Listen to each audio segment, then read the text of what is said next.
Ya, bismillahirrahmanirrahim. Assalamualaikum warahmatullahi wabarakatuh. Selamat siang. Jadi ini pertemuan online yang ketiga. Ntar hari ini nanti materinya masih lanjut untuk model perancangan ya. Cuma kita di sini nanti belajar kemarin kita sudah belajar apa itu data flow diagram, kemudian ERD ya. Kemudian apa kemarin ERD ya, entitas relationship diagram. Kemudian di sini kita belajar UML ya. UML cuma kita di sini spesifik khusus untuk mata kuliah hari ini, yaitu nanti use case diagram ya. Jadi UML sendiri yaitu sebuah metode ya, metode untuk perancangan, lebih tepatnya nanti dia dalam bentuk objek ya. Jadi yang sering dipakai dalam bentuk objek. Oke. Nih ya, UML nanti kependekannya dari apa itu kan, Unified Modeling Language ya. Jadi dia bahasa pemodelan standar yang terdiri dari serangkaian diagram terintegrasi yang dikembangkan untuk membantu pengembang sistem dan perangkat lunak untuk menentukan, memvisualisasikan, membangun, dan mendokumentasikan sistem perangkat lunak ya, atau sistem pemodelan bisnis yang non perangkat lunak ya. Jadi non perangkat lunak tapi ada pemodelan bisnisnya bisa menggunakan konsep UML. Ya, UML mewakili kumpulan praktik rekayasa terbaik yang telah terbukti berhasil dalam pemodelan sistem yang besar dan kompleks. Ya, UML adalah bagian yang sangat penting dalam pengembangan perangkat lunak berorientasi objek ya, dan proses pengembangan perangkat lunak atau software. UML sebagian besar menggunakan notasi grafis untuk mengekspresikan desain proyek perangkat lunak. Menggunakan UML membantu tim proyek berkomunikasi, mengeksplorasi desain potensial, dan memvalidasi desain arsitektur perangkat lunak. Ya, jadi kalau kita pengembang sistem, ya kalau Anda arsitek gitu kan, atau membangun sistem itu kan berarti kan ada pemodelannya ya. Mereka melakukan desain dulu, perancangan ya dalam bentuk gambar 2 dimensi gitu kan, blueprintnya, kemudian sekarang ada 3D-nya dan sebagainya gitu kan. Nah ini sama ya, kita seorang pengembang aplikasi, jadi kita harus memodelkan itu ya, memodelkan, memvisualkan ya dalam bentuk diagram agar nanti tim yang bekerja sama dengan Anda atau nanti pengguna jasa Anda bisa paham apa nih yang nanti kita buat, proses-proses bisnisnya seperti apa ya. Karena kalau tidak ada gambaran itu nanti mereka bingung juga gitu, atau tim kita bingung ya. Karena kalau kita ngomong bekerja dalam tim itu kan kalau Anda sendiri mungkin oke lah ya, enggak masalah, tapi kalau uh, dalam tim kemudian use case-nya dipisah berbeda-beda gitu kan, bisnisnya berbeda-beda, kayak sistem informasi apa rumah sakit gitu kan, itu aja udah banyak tuh, dari pendaftarannya saja udah berbeda, nanti rawat inapnya berbeda, kemudian buat modul untuk apoteknya udah berbeda, apalagi rekam medisnya udah berbeda, itu kan banyak sekali ya. Di dalam konsep itu aja, contoh di rekam medis saja nanti ada subsistem yang banyak sekali juga gitu kan. Jadi memang harus didokumentasikan ya. Asal usulnya ini ya, tujuan menyediakan notasi standar ya. Jadi sama seperti yang kemarin sih. Jadi nanti ada notasi-notasinya yang nanti kita bisa gunakan gitu kan. Jadi dasarnya itu adalah penyatuan OMT, Object Model Teknik. Ya, jadi dikembangkan dulu oleh James Rampok tahun 1991, kemudian dia tahun 94 bergabung sama, saya nama perusahaannya lupa itu, sama Grady Bots di sini. Kemudian tahun 95 Ivan Jacobson ini bergabung gitu kan. Nah, ya punya metode juga namanya Object Oriented Software Engineering ya pada waktu itu. Ya, seperti itu. Nah, ini perjalanan UML ya, seperti tadi sebelum 95, 95. Jadi pertama tadi sebenarnya sudah ada metode yang sama ya. Jadi Jim Rumbaugh tadi sama dia membawa OMT ini ya. Kemudian Grady Bock ini. Dan nanti tahun 95 itu si Ivar Jacobson tadi bergabung ya. Kemudian banyak dikembangkan sampai sekarang UML versi yang terbaru.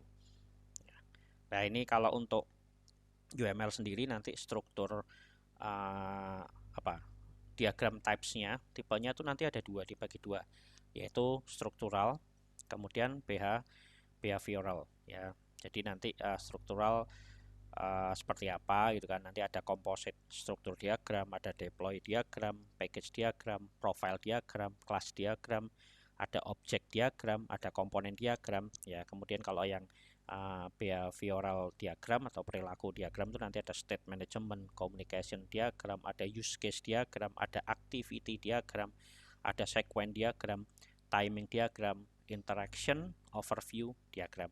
Jadi nih menunjukkan hal-hal sistem yang dimodelkan. Dalam istilah yang lebih teknis, mereka menunjukkan objek yang berbeda dalam suatu sistem, lebih ke teknis ya. Kemudian untuk behavior menunjukkan apa yang seharusnya terjadi dalam suatu sistem. Itu menggambarkan bagaimana objek berinteraksi satu sama lainnya untuk menciptakan sistem yang berfungsi. Oke, kalau kita pecahkan ya, nanti ada kelas diagram nih ya. Kelas diagram itu masuknya di struktural ya. Jadi nanti konsepnya seperti ini. Dia itu nanti kayak blueprintnya dari database ya, tabel-tabel itu ya seperti ini. Jadi nanti contoh ada tabel customer itu kan, ada tabel order, kemudian nanti ada produk ya, ada stok gitu kan. Di sini juga nanti ada relasinya nih ya, one to many, many to one dan sebagainya itu sudah ada ya. Jadi nanti di customer ini ada atribut yang melekat gitu kan. Customer berarti ada kode customer, nama customer, alamat, telepon. Kemudian di situ ada prosedur dan function ya, ada eventnya, nambah, edit, delete dan sebagainya. Order juga ada nih ya, seperti itulah. Ini model kelas-kelas diagram. Kemudian ada komponen diagram ya. Komponen diagram ya menampilkan hubungan struktural komponen dan sistem perangkat lunak. Ya, ini sebagian besar digunakan ketika bekerja dengan sistem yang kompleks ya, dengan banyak komponen. Komponen berkomunikasi dengan satu sama lainnya menggunakan antarmuka ya, user interface-nya berbeda-beda ya. Jadi kita harus gambarkan itu. Antarmuka dihubungkan menggunakan konektor. Berikut menunjukkan komponen diagram. Jadi nanti ini bisa saling apa ya, melengkapi ya. Jadi tidak harus semua digambarkan, enggak. Jadi kalau nanti yang berhubungan dengan kelas ya, kelas prosesnya di situ Anda bisa bangun kelas diagram.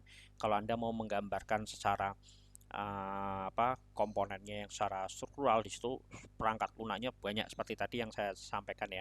Jadi nanti kalau rumah sakit itu berarti nanti ada modul khusus untuk pendaftaran, kemudian nanti ada rawat inap, nanti ada untuk apotik, ada untuk rekam medis gitu. Jadi kita nanti ada satu gambaran itu diakomodir ya. Ya, ternyata di setiap modul-modul tuh dia ada komponen-komponen sendiri yang dibuat gitu kan, dipecah-pecah gitu. Nah, itu diakomodir dengan menggunakan komponen diagram. Jadi untuk memudahkan ada juga gitu kan. Jadi diagramnya ada juga untuk menggambarkan itu. Ya, tadinya kalau mungkin sebelum ada UML bagaimana nih cara menggambarkan ini gitu kan. Ya, ternyata ada standarnya yang bisa kita gunakan gitu kan. Ya, kemudian deploy diagram juga. Ya, jadi umpamanya Anda punya banyak sistem ya. Jadi situ ada nanti ada server, web server, ada database server gitu kan. Ada apalagi ini perangkat hardware-nya itu. Anda juga bisa gambarkan itu. Ya, jadi nanti bisa digambarkan itu dengan menggunakan deploy diagram. Ya. Jadi macam-macam sistem itu kita bisa akomodir itu semua.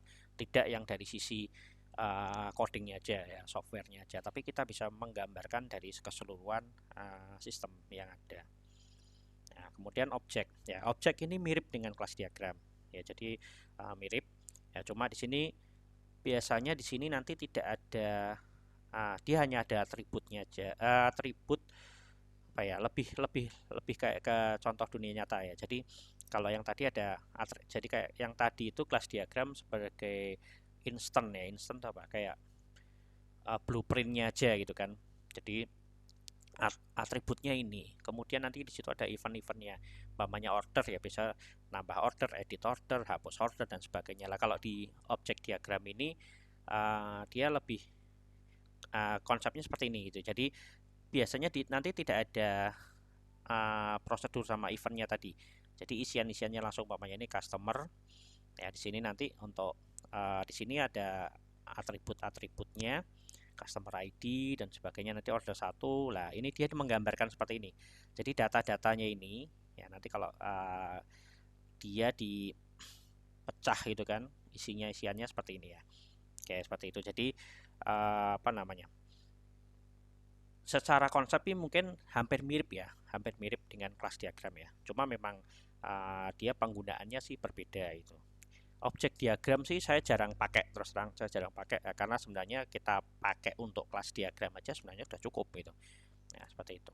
Kemudian ada package diagram. Ya, jadi di sini hampir mirip sebenarnya, hampir mirip dengan komponen tadi ya. Jadi hampir-hampir mirip semua.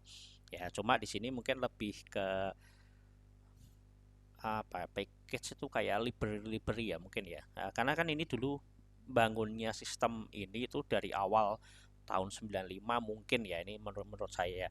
Dulu pemrograman mungkin nggak seperti sekarang gitu kan. Ya dulu ya mungkin sama sekarang pun sama ya, menggunakan package juga, kelas juga dan sebagainya. Ya di era-era itu uh, masih underDOS, masih desktop dan sebagainya gitu kan. Jadi di sini memang dia saling bergantung dengan uh, apa library ya gitu mungkin ya, library atau package dan sebagainya. Jadi nah di sini package diagramnya uh, digambarkan sebagai sistem. Jadi kalau HR itu ya dia kalau mau mendapatkan informasi tentang akun apa informasi tentang apa ya, gaji karyawan dan sebagainya, dia nanti bisa mendapatkannya bergantung dengan modul accountingnya gitu kan ya, atau package accountingnya atau yang ada di sistem itu untuk mendapatkan.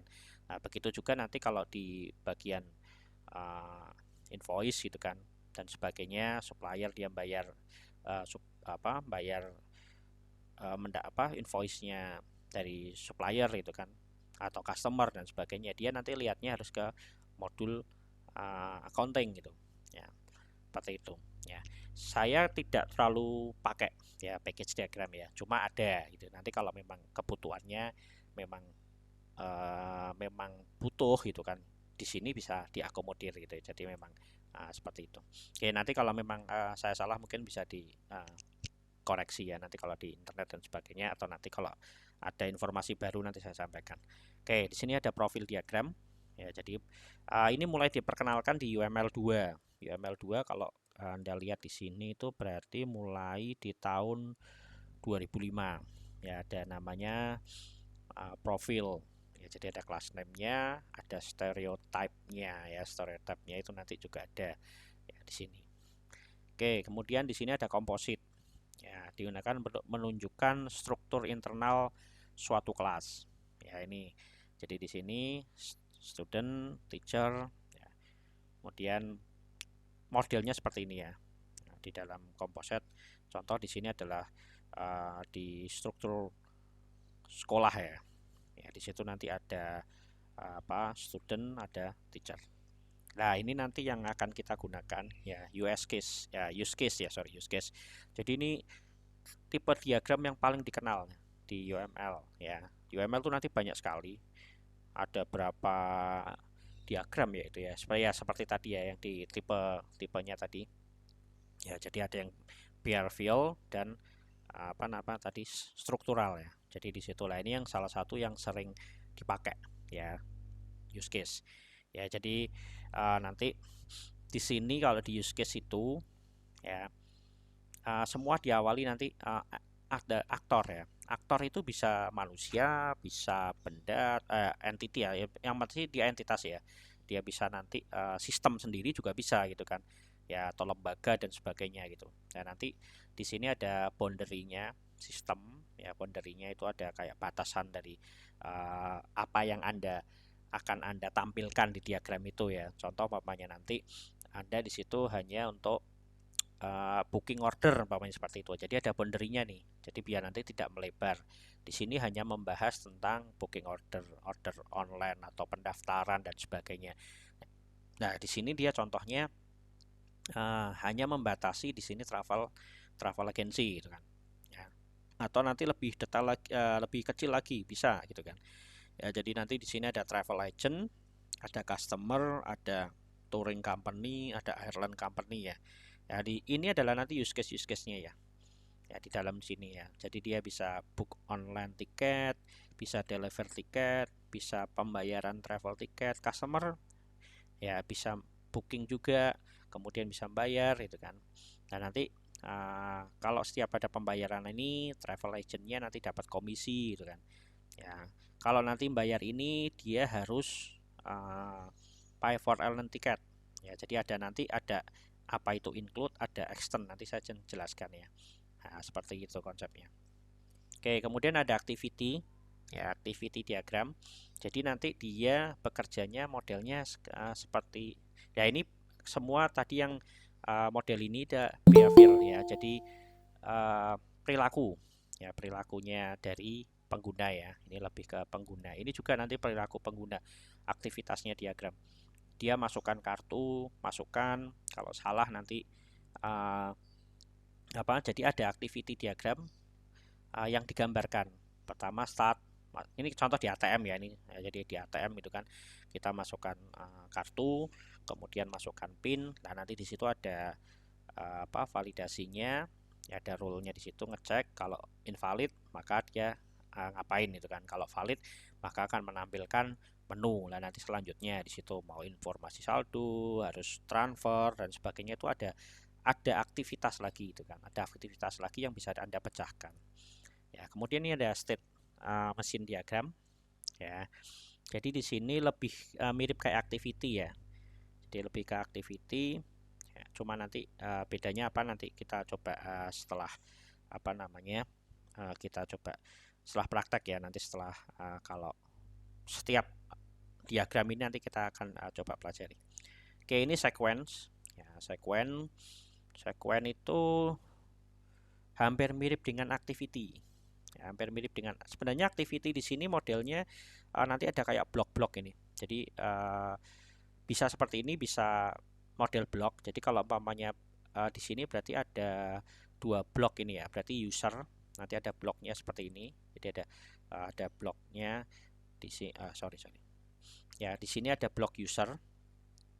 Nah, ada blok user atau pengguna ya, atau nasabah gitu. Ada blok nasabah, sebelahnya lagi ada bloknya adalah bank atau softwarenya atau ATM. Ya, jadi nanti nasabah, nanti ada tanda panah sini, masukkan atau ke bawah dulu, atau masukkan langsung di sini, nanti di sini masukkan PIN. Berarti masukkan PIN kan berarti di sisi ATM.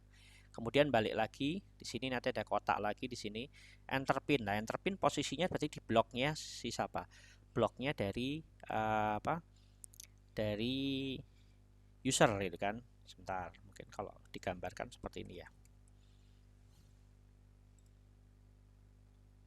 Wah, ini kok kecil sekali.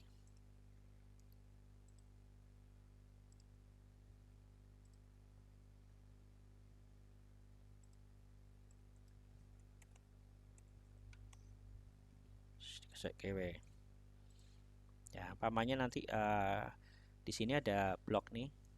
Nah, ada blok ini ya. Ada 2 ini. Ini model activity ya. Kemudian di sini nanti ada di sini user atau nasabah ya. Kemudian di sini ada mesin ATM ya. Ya. Jadi nanti user mulai dia masukkan nanti di sini ada masukkan,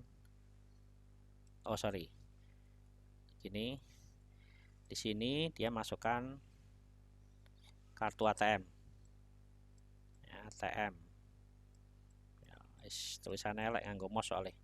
Nah, nanti di sini setelah ATM maka akan muncul displaynya nih. Nah, displaynya apa? Masukkan PIN kan. Ya, setelah masukkan ATM ya, ini contoh nanti di sini ada keterangan ya, masukkan kartu ATM kan muncul display PIN. Setelah itu dia nanti di sini masukkan PIN gitu kan. Masukkan PIN 1 2 3 4 bapaknya. Setelah masukkan PIN ya, maka di sini nanti ada muncul ngecek bapaknya. Ya, contohnya gitu ya. Umpamanya nanti salah. Ya, nanti ada pesan di sini, pesan error.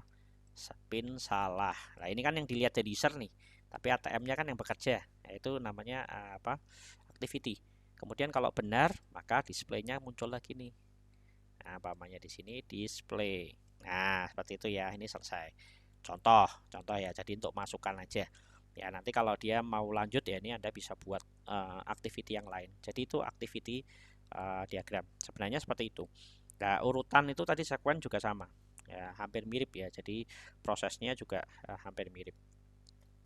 Kemudian ini ada communication diagram ya. Jadi ini memang tidak semua saya pakai ya, tapi saya harus sampaikan bahwa di apa namanya, di UML itu memang ada gitu kan, ada, dan kita bisa menggunakan karena memang dalam pengembangan sistem itu seperti tadi yang saya sampaikan, ada kalanya kita nanti membutuhkan gambaran-gambaran yang memang harus kita gambarkan dari dalam bentuk diagram gitu kan. Nah ini diakomodir ya dengan banyaknya diagram yang nanti bisa digunakan. Ya, di sini adalah communication diagram. Member, klik kontak, view kontak list, ya kemudian di sini create kontak dan sebagainya, save lah. Ini saya tidak terlalu familiar ya model communication ya, tapi kalau memang nanti memang dibutuhkan ya kita bisa pakai gitu kan, ceritanya seperti itu. Nah ini ada interaction overview diagram, nah, sama seperti ini ya. Jadi nanti ada user, enter code, check code, kemudian kembali lagi ke user gitu kan. Nah ini seperti tadi kalau kita login atau masukkan ATM dan sebagainya ya. Kemudian di sini nanti ada kalau kodenya oke, nah ini selesai itu kan. Kalau apa nih, release door for one action, nah ini, oh ini akses anu ya, kayaknya akses apa, akses kontrol mau masuk ke mana gitu kan, seperti itu ya. Ini timing ya, timing juga saya juga tidak sering pakai ya, tapi kalau memang dibutuhkan nanti suatu saat Anda dalam sebuah tim butuh pengembangan tersebut gitu kan. Ini yang masuk siapa nih? Sudah masuk semua ya? Oke. Lagi kok ono kakek Sugiono sapa iki? Khairul Hanif. Yesus. KS. Sopo kuwi Khairul Hanif iki? Mana nih tadi? Resume. Oke. Nah, ini. Oke, ini nanti yang akan kita pelajari ya, use case diagram ya.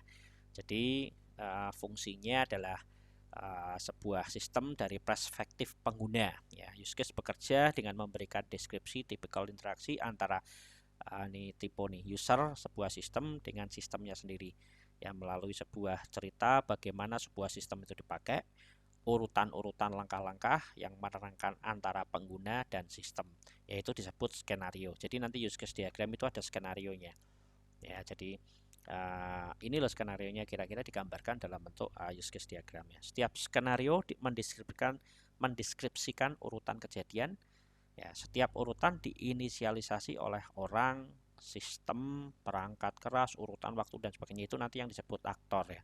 Ya, secara singkat use case bisa dikatakan adalah serangkaian skenario yang digabungkan bersama-sama oleh tujuan umum pengguna. Itu teorinya ya. Dalam use case, pengguna biasanya disebut aktor. Aktor adalah sebuah peran yang dimainkan oleh pengguna dalam interaksi dengan sistem. Ya, model use case adalah bagian dari model requirement ya, menurutnya Jacobson. Termasuk di sini problem domain object model dan penjelasan tentang user interface. Use case memberikan spesifikasi fungsi-fungsi yang ditawarkan oleh sistem dari perspektif user. Ya, ini tujuan use case ya, dapat digunakan untuk menggambarkan analisa kebutuhan dari sistem level atas melalui fungsionalitas dari sistem dan interaksi antara para aktor. Ya, aktor adalah sesuatu yang berinteraksi dengan sistem. Secara umum tujuan dari use case adalah digunakan untuk mengumpulkan kebutuhan dari sebuah sistem, untuk mendapatkan pandangan dari luar sistem, untuk mengidentifikasi faktor yang mempengaruhi sistem baik internal maupun eksternal ya, untuk menunjukkan interaksi dari para aktor dan sistem. Karena nanti use case itu lebih banyak ke apa, kayak menggambarkan pengguna dengan sistem ya. Nah, itu nanti pengguna itu adalah aktornya ya. Notasinya ini, notasinya yang nanti digunakan ya. Jadi notasi yang nanti digunakan kalau aktor itu nanti ya mewakili bisa orang, sistem, atau hardware, atau sistem apa ya, atau lembaga atau dan sebagainya, itu nanti kita sebut adalah aktor ya. Kemudian nanti ada lagi yang tadi lingkaran-lingkaran itu use case-nya ya, itu use case-nya ya. Ya, jadi abstraksi atau interaksi antara sistem dan aktor. Ya, jadi nanti bisa kita sebutkan dia itu adalah use case-nya atau sistemnya di situ. Kemudian nanti ada asosiasi ya, ya penghubung ya antara aktor dan use case. Kemudian ada generalisasi, menunjukkan spesialisasi aktor yang dapat berpartisipasi dengan use case. Ya. Kemudian ada ini yang paling penting nih, ada include dan extend. Ya, jadi nanti menunjukkan fungsionalitas dari use case. Ya, kemudian kalau extend merupakan tambahan fungsional dari use case lainnya jika suatu kondisi terpenuhi. Nah, ini nanti yang kadang bingung, include dan extend. Ya, contoh umpamanya kalau kita mau masuk ke aplikasi, ya aplikasi yang aplikasi yang memang membutuhkan login gitu kan, ya berarti itu harus nanti ada include gitu. Jadi kalau kita gambarkan di sini ya, jadi nanti kalau di sini ada aktor ya, aktornya memang digambar seperti ini gitu kan. Kemudian di sini dia mau lihat barang ya, sini mau lihat mau order dan sebagainya gitu kan, dia bisa order. Nah, nanti di sini kalau lihat barang mungkin di sini nanti ada satu sistem. Nah, nanti di sini digambarkan nah, nanti gini nih. Dia kalau mau umpamanya di sini apa? Kalau biasanya di toko online tuh apa? Kalau mau nambah ke keranjang gitu kan. Nambah ke keranjang gitu kan. Nah, itu berarti harus di sini harus include. Nah, nanti ada notasinya di sini include ke use case login.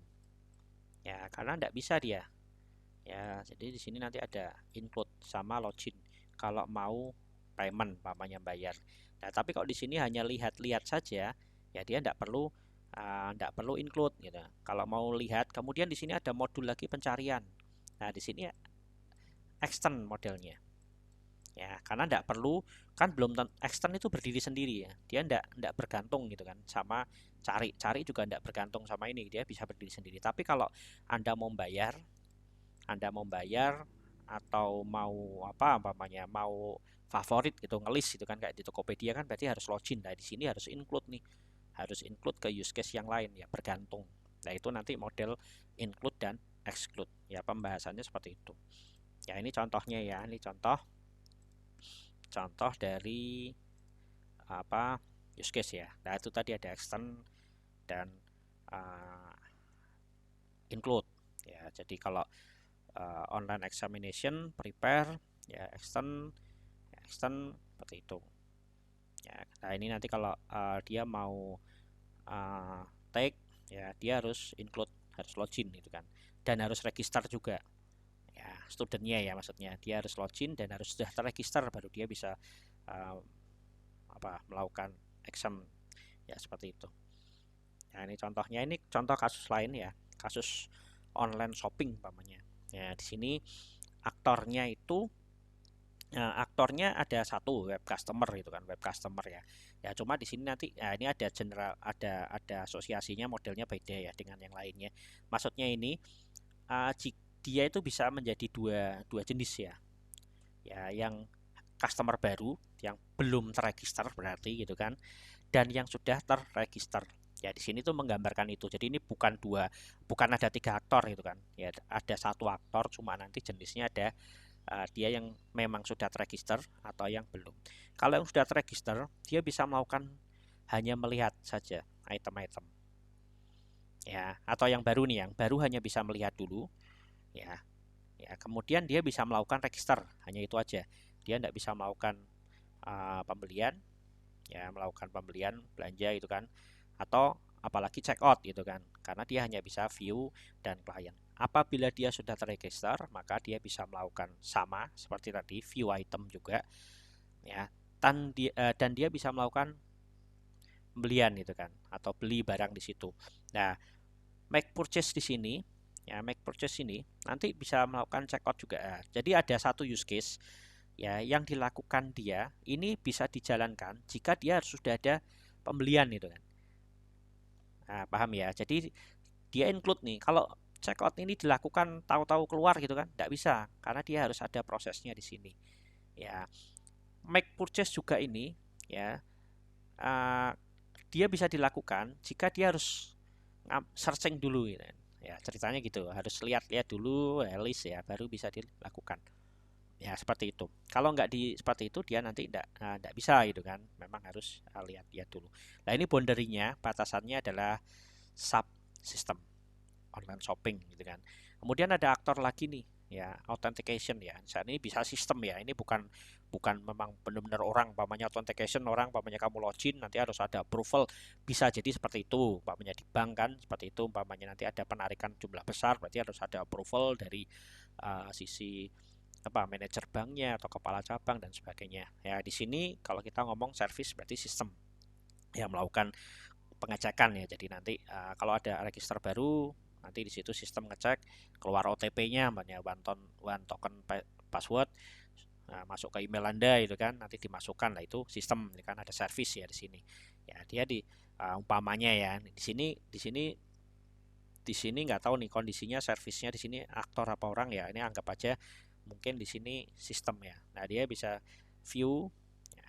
Kemudian sistem di sini bisa melakukan apa check view, check out maupun client register.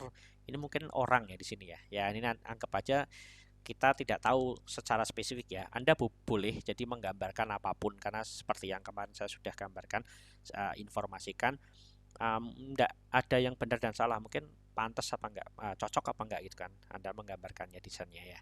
Nah, seperti itu. Kemudian di sini ada identity provider gitu kan. Nah, di sini ada juga digambarkan sebagai aktor. Ya, kemudian di sini ada credit payment service ya, dia hanya bisa melakukan check out. Ya, kalau ada check out maka dia nanti bisa melakukan pengecekannya di sini. Ya, di sini ada juga sistem nih PayPal ya. Ya, dia bisa aksesnya hanya use case ke checkout aja ya, tidak yang lainnya seperti itu ya. Ini identity provider ini apa, ngecek ini ya, tapi kok larinya ke view item semua ya, nanti kita coba bahas, cari aja nanti ya. Oke, nanti di view item ini kita bisa masuk lagi ke situ, kita akan buat breakdown lagi use case-nya. Nah di sini nanti akan muncul nih ya, di sini ada use case yang lain ya, yang mana ada use case search item, browse item, view recommended ya, yang tipe-tipenya apa asosiasinya, ini bukan asosiasi ya, apa tadi, jadi di sini adalah extend ya, dia berdiri sendiri ya, tidak ada hubungannya dengan ini gitu kan, seperti itu. Nah nanti ada yang umpamanya di sini ada use case view recommended ya, view recommended item umpamanya gitu, tapi dia di sini customernya harus sudah login. Umpamanya Anda masuk ke Tokopedia itu kan, di Tokopedia itu kalau Anda mau wishlist gitu kan, nah berarti kan harus login gitu kan. Nah jadi dia customernya harus diautentikasi. Umpamanya Anda buka ke webnya Tokopedia itu, mau wishlist gitu kan, berarti kan nanti keluar login. Nah ini contohnya seperti ini. Nah nanti biar setelah login kita bisa melakukan rekomendasi, sistem akan mencari nih model-modelnya orang ini seperti apa, yang sering dicari apa, itu kan disimpan tuh semua, nanti ada rekomendasi item yang akan diberikan ya. Anda lihat di Tokopedia yang sering Anda lihat ya, mungkin seperti kayak Google lah, sama lah kayak YouTube dan sebagainya. Mungkin Tokopedia saya dengan Anda mungkin beda, atau bukan Tokopedia, Bukalapak lah, atau mau online store lah ya pada umumnya yang lain, yang sudah menerapkan AI di sana. Nah, di sana nanti memang diterapkan ada rekomendasi-rekomendasi, dan itu yang sering dilihat atau yang pernah dibelanjakan ya, atau apalah dan sebagainya lah. Itu memang diharapkan kalau dari sistem yang di sini berarti dia harus sudah autentik ya, customernya sudah login ya, sudah login seperti itu. Ya ini nanti proses checkout juga, jadi ada kita breakdown checkoutnya ya. Kalau di checkout sini berarti dia yang berhubungannya hanya ke empat aktor ini ya, empat aktor ini. Nah di sini ada empat aktor. Nah checkout ini ya, kalau checkout dia harus sudah login, sign in ya, sudah sign in ya umpamanya. Ini kok saya masih penasaran ini tuh orang apa sistemnya. Kemudian ada kalau mau view atau update shopping chart, ya checkout ini, dia harus sudah ini nambah ke chartnya, nambah ke keranjang belanjanya, ya. Kemudian nanti kalau nambah keranjang belanja itu otomatis muncul ada programnya untuk menghitung total gitu kan. Nah ini dia harus include ini. Jadi checkout ini nanti tidak bisa berdiri sendiri ya, atau ini tidak bisa berdiri sendiri. Ya dia harus ini ada satu inputan seperti ini. Ya nanti pajak juga sama, umpamanya gitu. Kalau payment juga tidak bisa berdiri sendiri ya. Ya dia harus apa namanya, harus check out dulu, sudah check out ya, seperti itu ceritanya, seperti itu. Nah ini nanti payment ini ada payment kredit, ada payment debit, payment PayPal umpamanya contoh. Nah ini kalau yang di PayPal arahnya seperti ini. Nah ini adalah contoh gambar dari use case ya memang nanti lumayan membuat pusing dibandingkan data flow diagram dan ERD ya seperti itu, tapi ya tidak usah spesifik yang benar-benar yang detail, itu bisa. Jadi kalau lihat contoh-contoh yang ada di Indonesia mungkin lebih sederhana ya nanti. Nah ini nanti yang perbedaannya ya tadi ya, perbedaan include dan extend ya. Jadi menurut Rosa dan Salahuddin ya di bukunya gitu kan, extend adalah relasi use case ya. Ada relasi use case yang ditambahkan ke sebuah use case, di mana use case ditambahkan dapat berdiri sendiri walaupun tanpa use case tambahan itu. Ya, ini contoh nih, customer kalau lihat barang dia include ya, harus sudah login. Contohnya seperti itu. Ya. Kemudian dia bisa pesan barang nggak? Ya, dia bisa berdiri sendiri. Dia hanya lihat barang aja bisa gitu, tanpa pesan barang umpamanya. Dia hanya lihat barang aja boleh gitu kan. Nggak harus gitu, nggak harus. Kalau mau pesan barang ya, tapi ini ada langkah selanjutnya gitu kan. Ya, ada langkah. Tapi kalau tidak mau lakukan pesan ya boleh gitu kan, seperti itu. Tapi kalau mau lihat pesan barang, isi datang, lihat barang harus login. Nah, makanya di sini include. Ya, konsepnya seperti itu. Ya, nanti mungkin nanti ada contoh-contoh Anda bisa coba. Ya, jadi contohnya seperti itu. Umpamanya kalau customer mau lihat barang, ya mau lihat tidak perlu melewati proses login barang. Ya, dia extend seperti itu. Ya, include ya, admin mau isi barang berarti dia harus login ya. Tadi gambarannya seperti itu. Oke, ini ada contoh airline reservation. Ya, skenario-nya ada berapa nih? Ada 4 skenario gitu kan. Yang pertama ada aktor ada 3, yaitu penumpang, kemudian ada aktornya adalah bank ya untuk melakukan verifikasi keuangan ya, lebih tepatnya nanti ke keuangan.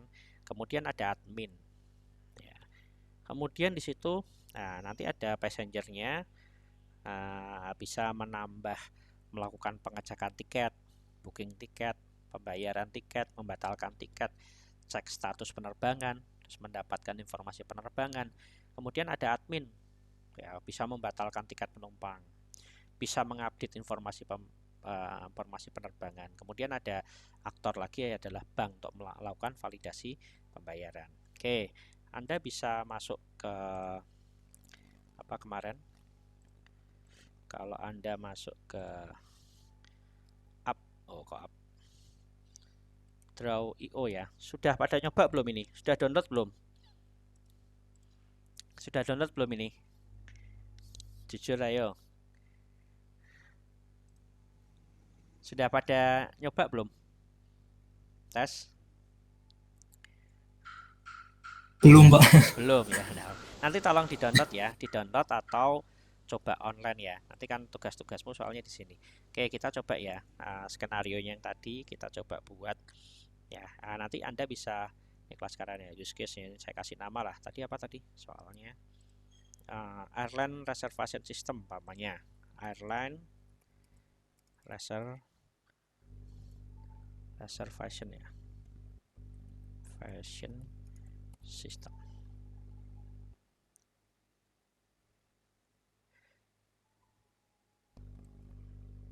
Oke, umpamanya di sini Anda buat ya. Ya, oke, di sini nanti Anda bisa masuk ke UML sebenarnya, atau mau pakai yang ini sih monggo. Ya, di UML juga ada nih yang sudah kita bisa jadi ya. Nah, nanti Anda bisa buat boundary-nya dulu atau nanti boundary-nya terakhir ya nggak apa-apa. Ini lengkap ya. Jadi semua yang ada tadi diagram-diagram saya sebutkan tadi sudah ada semua. Ya. Oke, ini contohnya aja. Aktornya di sini. Tadi apa aja? Passenger ya. Nah, Anda bisa kasih nama penumpang gitu kan. Kemudian apalagi? Bank. Saya copy aja.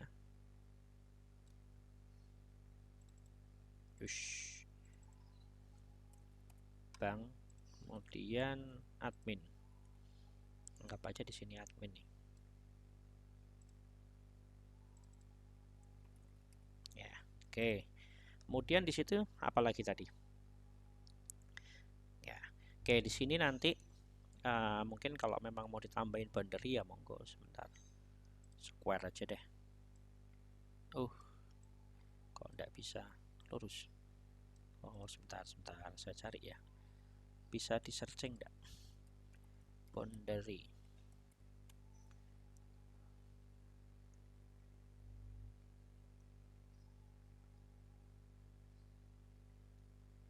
Ini aja deh. Nah, ini contoh ya. Nah, sistem name-nya namanya. Wah, kasih ini ya. Software sistem airline reservasi. Airline reservation.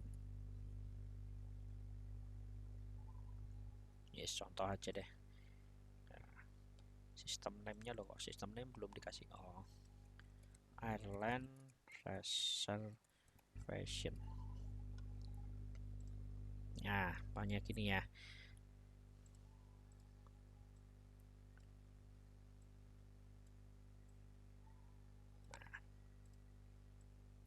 Di sini tadi apa aja tadi? Dia bisa menambahkan tiket. Nah, cari aja nih. Kita bisa pakai tadi use case ya.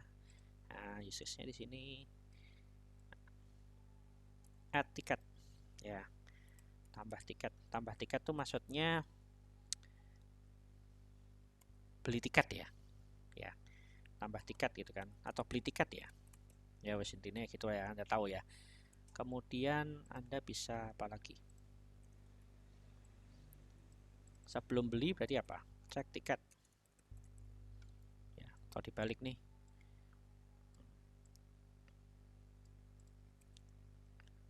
Booking.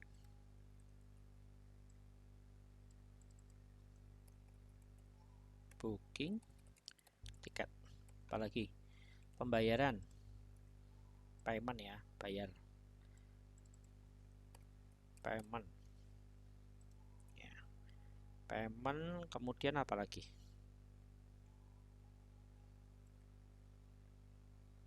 Membatalkan. Cancel umpamanya. Cancel tiket. Cancel ticketing. Cek status ya, cek status flightnya ya, flightnya. Cek status flight umpamanya. Flight tulisannya bila penerbangan ya. Penerbangan. Kemudian apa? Cek status atau mendapatkan info gitu kan. Kemudian dah ini dulu ya. Ini dari sisi si penumpang. Ya, dari sisi penumpang. Nah, penumpang bisa melakukan. Alah kok metune singki. Dia bisa pakai asosiasi.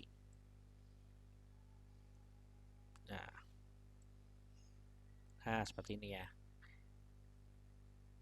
Dah. Kalau cek tiket, nah ini nanti saya coba tambahkan dulu.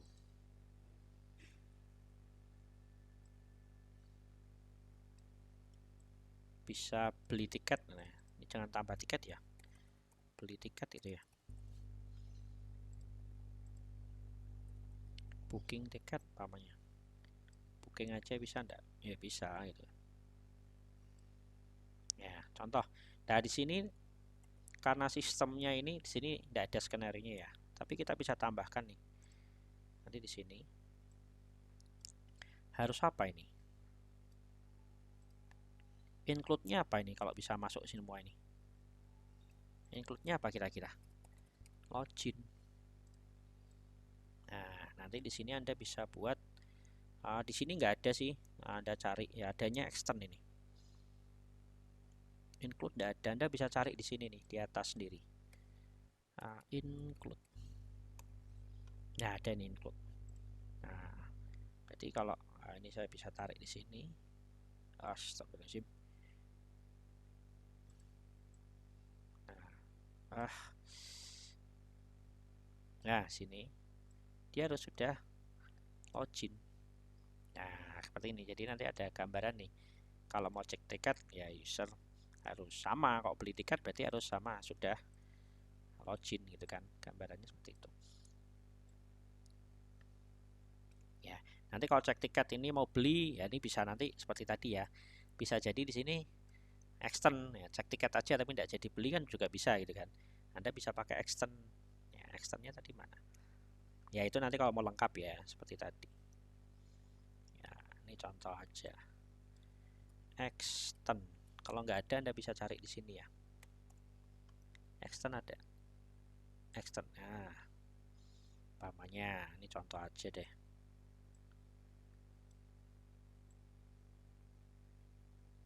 Ya, ini extend. Ke sini. Nah, extend ya. Seperti itu contoh ya.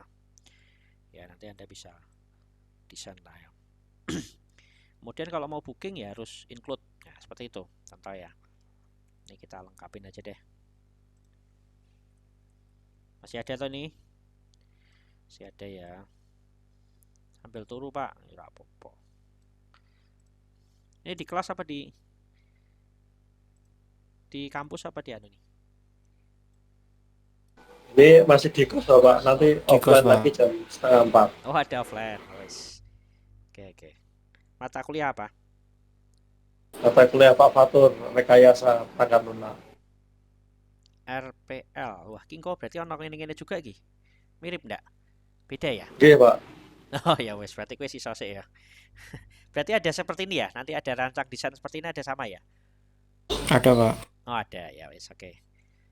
Nggak apa-apa, malah kaya Anda ya. Kemudian include lagi apalagi?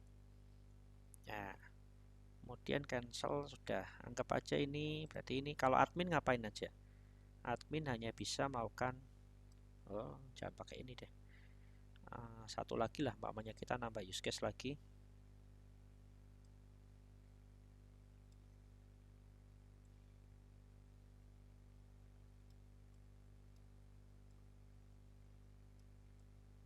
Nah, umpamanya di sini apa? Update informasi penerbangan. Nah, update jadwal lah umpamanya. Nah, di sini bisa nih. Nah, pakai asosiasi.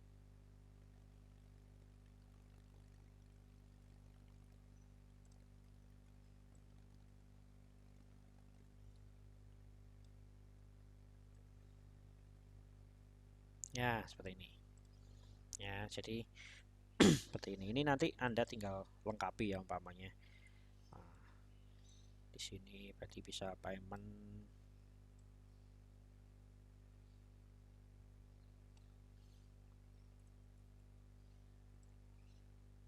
Ya, cancel.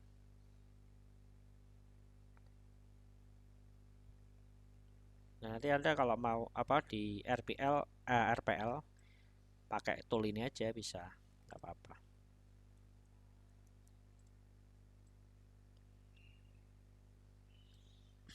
Nah, cek status penumpang bisa enggak?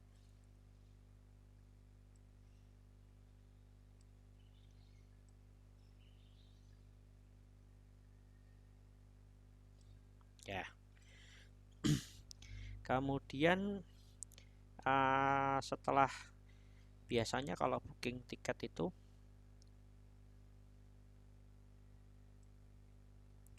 kemarin saya coba booking tiket di apa namanya?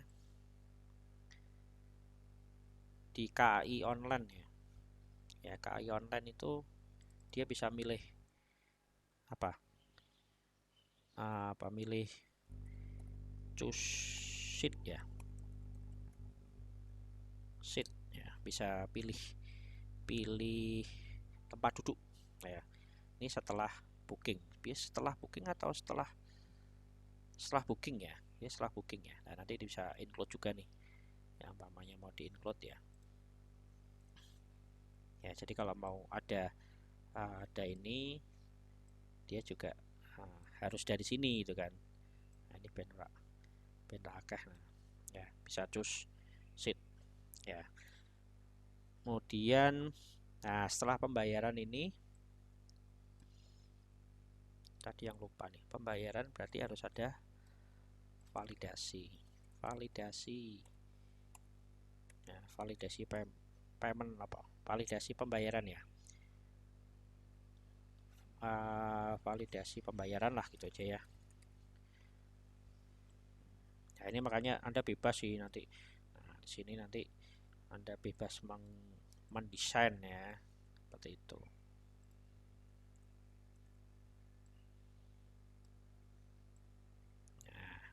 Nah, nanti di sini dari bank, banknya berarti melakukan ada asosiasinya nih di bank, umpamanya dari sini ke sini.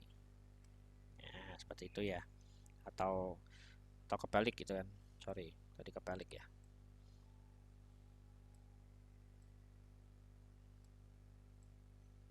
Nah, seperti ini. Ya. Jadi ini tadi contohnya desainnya. Ini kalau mau di extend juga bisa sih sebenarnya. Jadi, nah ini juga ini sudah jadi satu nih. Nah, di sini kan penumpang bisa cek tiket gitu kan.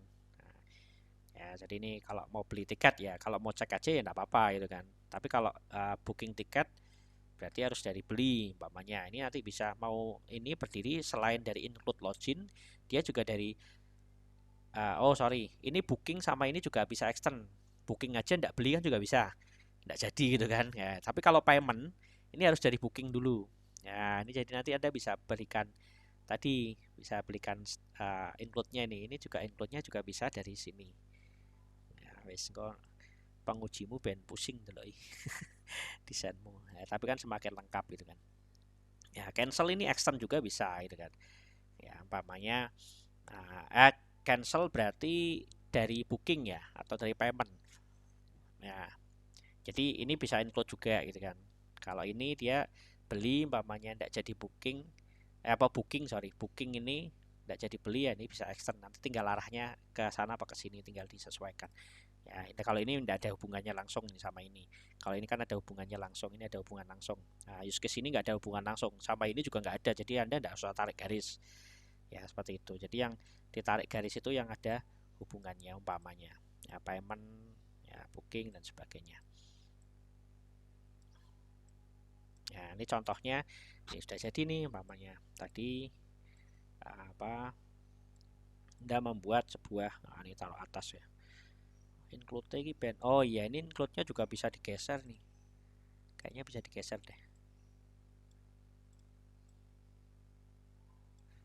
Bisa ya. Jadi kalau biar tabrakan.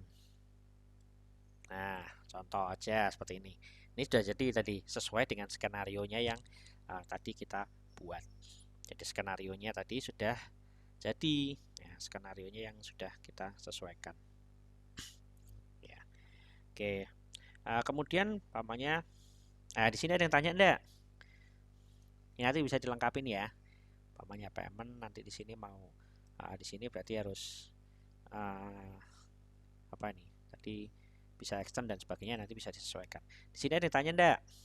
Kalau enggak ada selanjut. Tes, paham ya? Iya, Pak. Insya Allah Pak. Makanya dijajal ki, catat ki loh. Nih, Anda coba ininya ya. Coba apa namanya? Fitur-fiturnya ya. Nanti kalau pas dilalah pas Pak Faktur juga saya enggak tahu beliau pakai apa. Tapi biasanya sih Rational Rush gitu kayaknya softwarenya yang terkenal dulu. Cuma itu harus install dan bayar. Kalau ini kan gratis.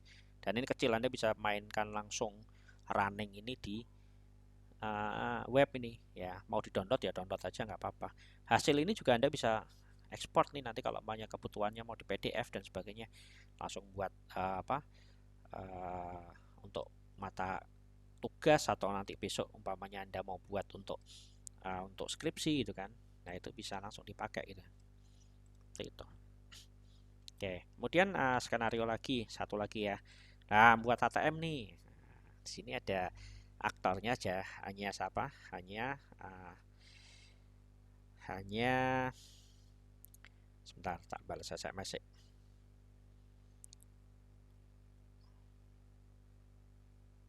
Oke, aktornya hanya nasabah ya. Kemudian di situ dia bisa tarik, transfer, cek saldo gitu kan. Apalagi cek saldo ya, dan syaratnya harus login ya umpamanya. Syaratnya harus login. Berarti nanti di situ include ya. Ya, ini saya buat satu lagi. Saya buat lagi file new, kasih nama apa nih? ATM gitu kan. ATM system. Ya, saya create. Nah, simpan aja di sini di tempatmu sistem. Oke, langsung jadi lebih enak. Ya, jadi saya kembali lagi tadi, masuk aja nih ke UML-nya. Di sini ada aktor, ambil aja aktornya. Ya, mau pakai boundary, umpamanya mau pakai boundary ya. Tadi boundary-nya mana tadi? Kita searching ya. Boundary atau batasan ya tadi ya. Umpamanya di sini kasih nama ATM system. Sini kecil aja, ATM system, contoh aja. Oke, umpamanya di sini ya, dibesarin aja deh.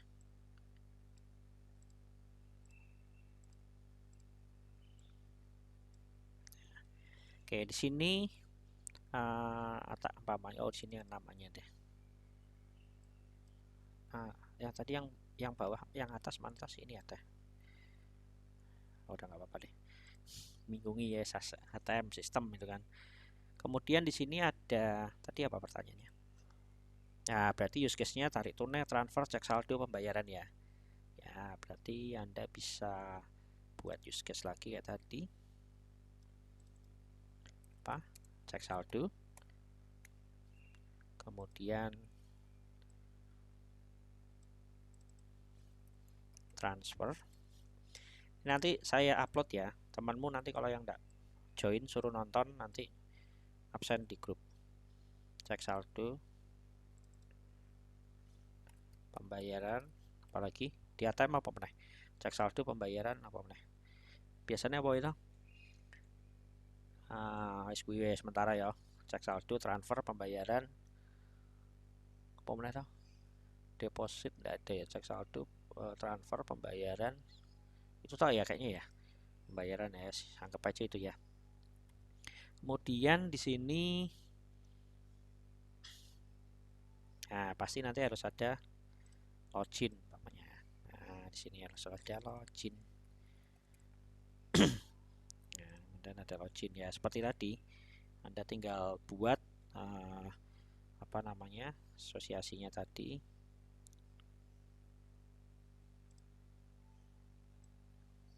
Oh, apa? Tadi pakai mana sih?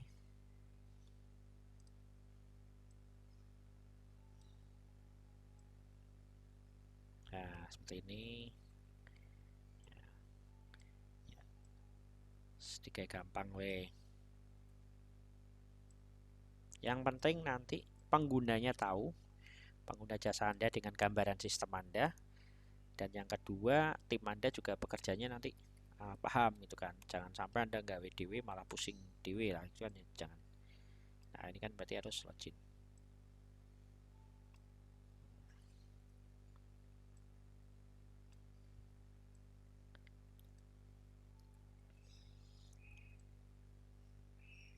Nah, seperti ini. Ya, nanti di sini bisa extend juga nih antara cek saldo sama transfer, bisa jadi Anda tidak melakukan transfer itu kan. Ini berdiri sendiri nih. Jadi bisa extend umpamanya.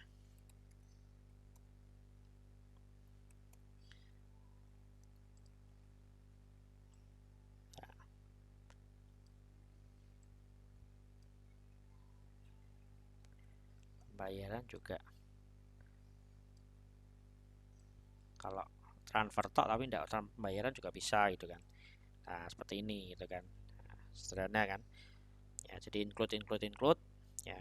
Kemudian nanti kalau di sini ternyata ada error. Apa nih? Umpamanya aja contoh.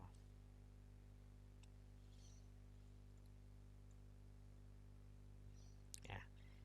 Tahu-tahu ada error. Ya, ini berdiri sendiri dia. Ya, sebelum masuk ke sistem umpamanya gitu. Ini bisa jadi kan. Umpamanya saya extend tadi mana? Tahu-tahu ada error itu. Bisa jadi kan. Ya, tapi tidak mungkin tadi digambarkan umpamanya ya. Di sini ada apa namanya? Anda cancel, umpamanya cancel ya. Cancel atau kan bisa tuh cancel atau abort. Umpamanya belum login kan bisa tuh. Bisa enggak? Nah, itu harus di-handle juga umpamanya extend. Umpamanya keluar enggak jadi lanjut itu kan bisa jadi kan. Anda juga bisa gambarkan itu gitu kan. Bisa gambarkan itu. Umpamanya nanti ada di situ ada use case untuk menangani pesan error. Boleh enggak? Boleh gitu kan. Sebelum login ya, makanya loginnya salah. Nah, contoh aja. Ya, ini kan terserah Anda mau menggambarkan sistemnya. Nah, seperti ini. Nggak boleh gitu. Boleh. Ya, tapi kalau ini harus login bayarannya. Kalau ini muncul use case yang case ini, ya kasus ini, dia sebelum login pun boleh muncul gitu. Ya, jadi extend lah. Dia tidak perlu login. Cancel tuh bisa keluar kapan aja itu. Error pun juga tanpa login tuh, umpamanya mesennya error ya kan bisa. Ya, umpamanya itu seperti itu. Ya, ini ada gambarannya. Oke, ada yang ditanyakan nggak? Sebelum saya akhiri. Tidak ada, teman-teman? Belum ada, Pak. Belum ada. Masih di sini paham ya? Kurang lebih paham ya, use case? Insya Allah, Pak. Insya Allah. Oke, nanti jangan lupa dicoba. Kakek Sugiono marah kakek Khoiro. Siapa? Apa jenenge? Nanti dicoba menggunakan app drawer tadi mau di-download apa enggak ya. Yang kemarin dari data flow diagram, kemudian ERD, kemudian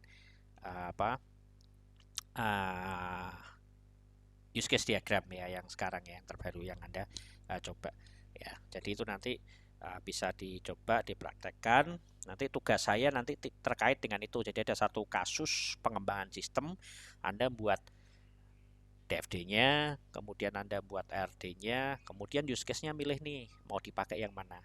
Use case UML-nya mau dipakai yang mana. Diagramnya banyak banget tuh. Ya nanti soal saya nanti Anda ndak ujian langsung gitu ke pertemuan. Tapi saya kasih waktu seminggu. Jadi Anda garap dan dipresentasikan di YouTube masing-masing ya. Nanti di situ saya kasih nilai. Jadi orang langsung di kelas gitu kan, enggak. Nanti saya kasih project gampang. Ya, ada yang tanyakan? Mbak Umi, Fajar, Torik, Firza, Koiril, Dwi, Jelas, Susi. Pak. Aman ya? Kalau udah bisa saya akhiri. Terima kasih waktunya. Jadi nanti tolong kalau bingung di setel ulang lagi materi hari ini, dan nanti tolong dicoba pesan saya itu. Jangan nanti kalau pas mendekati baru Anda coba kan bingung. Oke, terima kasih. Wabillahi taufik wal hidayah. Wassalamualaikum warahmatullahi wabarakatuh. Ya, selamat berweekend. Waalaikumsalam. Waalaikumsalam warahmatullahi wabarakatuh. Oke, sama-sama.